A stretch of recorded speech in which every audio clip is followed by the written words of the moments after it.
돈 안 들이고 평생 즐길 수 있는 시니어 취미생활 1위는 바로 이것입니다. 50대부터 80대까지. 당신의 노후는 안전한가? 불로장생은 인류의 오랜 소망이었다. 인간은 부유하거나 가난하거나 권력이 있거나 없거나 모두 오래 살길 바란다. 현대는 장수의 측면에서 본다면 더없이 좋은 환경이다. 의료기술은 비약적으로 발달하였고 물질적으로도 그 어느 때보다 풍요롭다.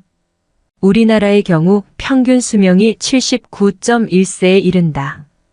평균이 이렇다는 것이다. 생각보다 많은 사람들이 90세, 100세까지 산다. 인류 역사상 처음으로 오래 사는 위험이라는 새로운 리스크에 직면한 것이다. 오래 살게는 됐지만 치매와 중풍, 암 등의 질병으로 삶의 질이 떨어지고 황혼 이혼 또는 배우자의 사망으로 외롭게 지내는 노인이 증가하고 있다. 빠르게 변하는 현대 사회에 적응하지 못한 노인들이 사회적 약자로 전락하고 있는 것이다. 경제적인 문제도 만만치 않다. 미처 노후를 준비하지 못한 채 은퇴한 사람들 한창 노후를 준비해야 하지만 여러 이유사 교육비, 집값 등로 준비하지 못하는 중년층, 그 어느 세대보다 오래 살겠지만 아직도 비정규직으로 남아있는 청년층까지 어느 세대 하나 돈에서 자유롭지 못하다. 국민연금이 있으니까 굶어 죽지는 않겠지, 자식들이 나 몰라라 하지는 않겠지, 몇 년 지나 생활이 안정되면 시작해야지 등 노후 준비를 미루는 핑계는 끝도 없이 많다.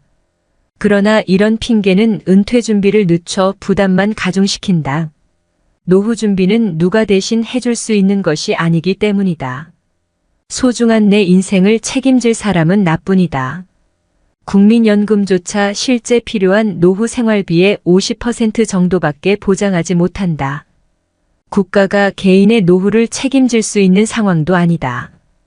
이제 자신의 노후는 자신이 알아서 준비해야 한다. 미래의 셋 은퇴 설계 총선은 이런 시대적 흐름에 맞게 무엇을, 어떻게, 얼마나 준비해야 하는지 단계별로 알려준다.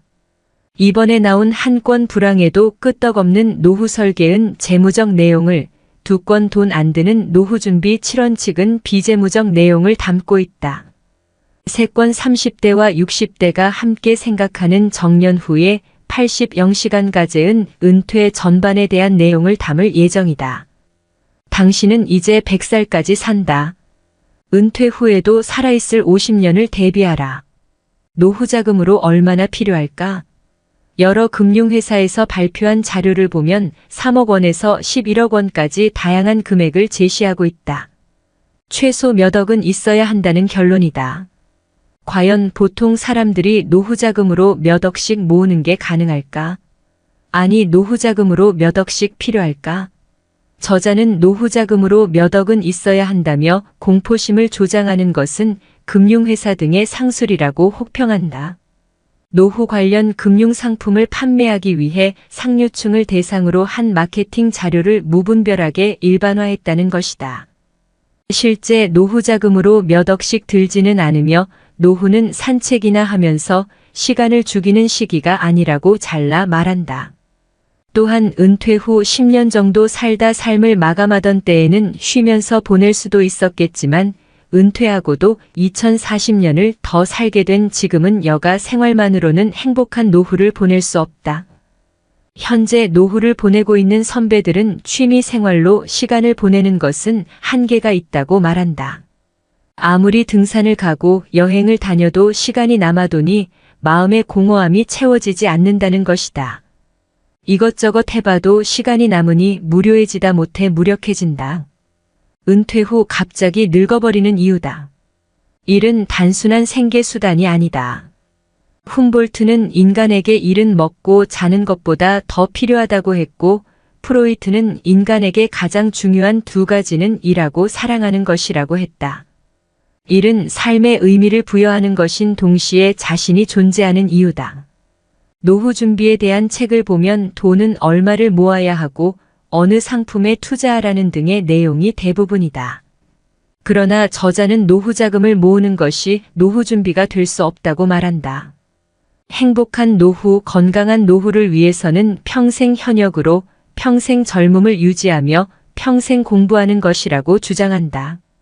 사람에 따라서는 이미 실천하고 있을 수도 있고 7가지 모두 생소할 수 있다. 저자가 제시하는 원칙을 모두 실천해야 하는 것은 아니다. 자신에게 맞는 원칙 한두 가지만 실천해도 훨씬 풍요로운 노후를 보낼 수 있을 것이다. 이런 즉 평생 현역 불가능한 10억 만들기에 절망할 것이 아니라 평생 일을 하라는 것이다. 젊어서 돈을 벌기 위해 일했다면 은퇴 후에는 자신이 좋아하는 일, 행복해지는 일을 하면서 평생 현역으로 살라는 것이다. 이 원칙 평생 경제 젊어서 번 돈을 노후에 쓰면서 산다는 것은 환상이다. 젊을 때 노후에 필요한 돈을 다 버는 것이 불가능하기 때문이다. 또한 저금리 현상으로 퇴직금 등에서 나오는 이자, 수입으로 살기도 힘들다. 따라서 노후에도 나름대로 경제활동을 해야 한다. 3원칙 평생 건강 몸이 아픈 것만큼 서러운 일도 없다. 더구나 늙어서 중병을 앓게 되면 애써 모은 노후 자금을 병원비로 지불해야 한다. 노화는 노쇠가 아니다. 개인의 생활 습관에 따라 얼마든지 건강하게 살 수 있다. 규칙적인 운동, 적당한 수면, 충분한 수분 섭취, 금주와 금연 등 조금만 노력하면 평생 건강하게 살 수 있다. 4원칙 평생 젊음이란 인생의 한 시기를 말하는 것이 아니라 삶에 대한 태도를 의미한다. 나이에 상관없이 자신이 하고 싶은 일을 적극적으로 하는 사람이 젊은이다. 5원칙 평생 관계 좋은 인간관계는 행복한 삶의 기본이다. 정기적으로 만날 수 있는 친한 사람이 최소 6명이고 일상사의 불편에서 벗어날 수 있다면 노후가 행복하다고 한다. 6원칙 평생 공부 이미 7년마다 지식의 양이 2배로 증가하고 있으며 이 속도는 점점 빨라져 2030년이면 72일마다 지식의 양이 2배로 증가하게 된다고 한다. 학교에서 배운 지식으로 평생을 살 수 없다는 말이다. 나이를 먹어도 학습 능력은 떨어지지 않는다. 자신이 맡은 업무는 물론이고 다양한 분야에 관심을 두고 끊임없이 학습하라. 7원칙 평생 마음 개발 현대인은 불확실성, 변화하는 환경, 빠른 속도감, 과도한 경쟁 등으로 인해 이전에 비해 더 많은 스트레스를 받는다.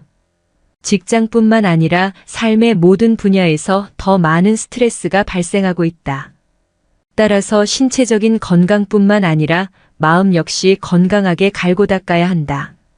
저출산 초고령 시대를 맞이하여 우리 노년의 길고 긴 앞날 노후를 어떻게 보낼 것인가? 한 번쯤은 생각해 볼 필요가 있다. 흔히 노후 준비라고 하면 경제적인 준비만을 떠올리기 쉽지만 이는 일부에 해당하는 이야기이다.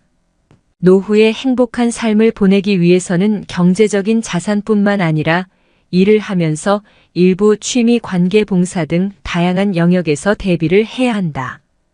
우리는 삶의 모든 면에서 균형을 맞추는 것이 매우 중요하다.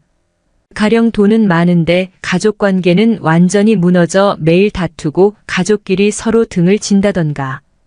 돈도 많고 가족 관계도 좋지만 큰 병에 걸려서 병원에 있어야 한다면 우리는 행복할 수 없다. 따라서 노후 준비를 돈에만 한정할 것이 아니라 건강이나 심리까지 잘 보살필 수 있고 노후에 돈이 많이 들지 않으면서 시간과 장소의 제약을 덜 받을 수 있는 행복한 노후 생활을 할 수 있는 취미 생활이 필요하다. 사실 아직 직장 생활 하는 분들에게는 먹고 살기도 힘든데 무슨 취미 생활이냐고 하는 사람들도 있겠지만 이제 100세 시대를 맞이한 우리에게는 너무나 당연한 것이며 남은 230년을 어떻게 하면 즐겁고 행복하게 살 것인가 고민해야 할 시기이다. 따라서 아무 취미 생활 없이 집에서 그저 막연히 시간을 보내면 자신이 한없이 초라하게 느껴지고 자존감도 낮아진다. 그래서 집에만 있기보다는 무조건 밖으로 나가는 것이 좋다. 사람은 혼자 있는 시간과 다른 사람과 함께하는 시간이 적절한 균형을 이루어야 행복을 느끼기 때문이다. 요즘 국내에서 골프가 각광을 받는 운동이 되면서 시니어분들도 골프하는 분들이 많은데 사실 골프는 돈이 많이 들어가기 때문에 부담스러운 점이 있다. 취미 활동을 할 때는 가능하면 돈이 많이 들지 않으면서 자신이 살고 있는 근처에서 언제든지 즐길 수 있는 취미 위주로 가족이나 배우자가 함께 할 수 있는 취미 활동 하나와 각자 즐길 수 있는 취미 활동 하나를 하면 좋다. 나이대별로 560대는 주로 몸을 사용하는 취미 생활로 자전거 타기, 등산, 식물 키우기, 반려동물 기르기, 낚시, 여행, 그림 그리기, 인테리어 등이 있다. 780대에는 정적이며 두뇌 사용이나 마음의 안정을 갖는 서예, 시 쓰기, 바둑, 종이접기가 있다. 특히 요즘 전 세대의 각광을 받는 취미 생활에는 스포츠 당구가 있다. 당구는 신체 근력 운동은 물론 두뇌를 사용하기 때문에 치매 예방에 좋고 동료들 간의 친목을 도모할 수 있어 최근에 가장 인기를 모으고 있다. 그렇다면 우리나라 시니어들이 실제로 가장 좋아하는 취미 생활은 무엇일까?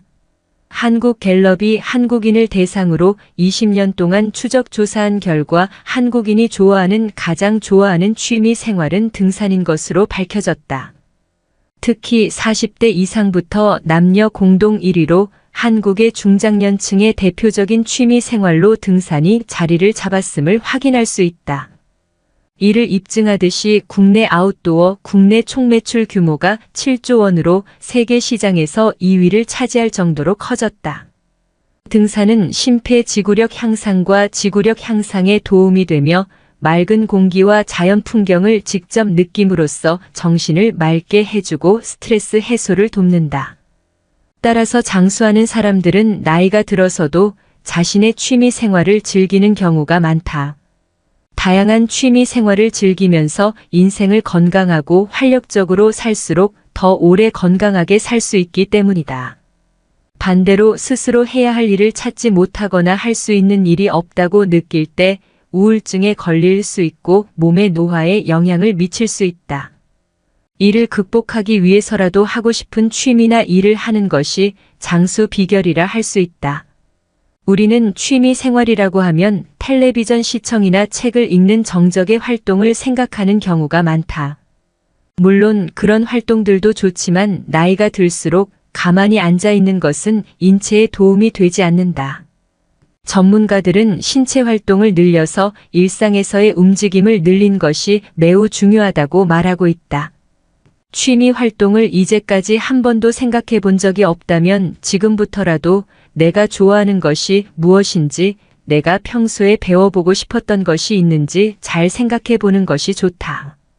우리나라는 정부 및 지방자치단체 문화 관련 기관, 마트 등의 문화센터 복지 제도가 아주 잘 되어 있다. 이 문화센터를 잘 이용하면 노래, 요리, 악기, 스포츠 등을 소액으로 취미 생활을 배울 수 있다. 또한 도서관에도 다양한 문화 프로그램이 많이 있으니 이런 강좌를 들어보면 도움이 많이 될 것이다. 특히 내가 배울 수도 있는 문화 관련 기관의 재능 기부 등을 통해 내가 잘할 수 있는 것을 누군가에게 가르쳐 줄 수도 있다. 이렇게 우리 주변에 있는 기관들을 잘 활용하면 우리 노년의 행복한 삶의 만족도도 높여주고 부부 가족 간의 사이도 더 좋게 해주면서 장수할 수 있는 최고의 취미 생활이 될 수 있다.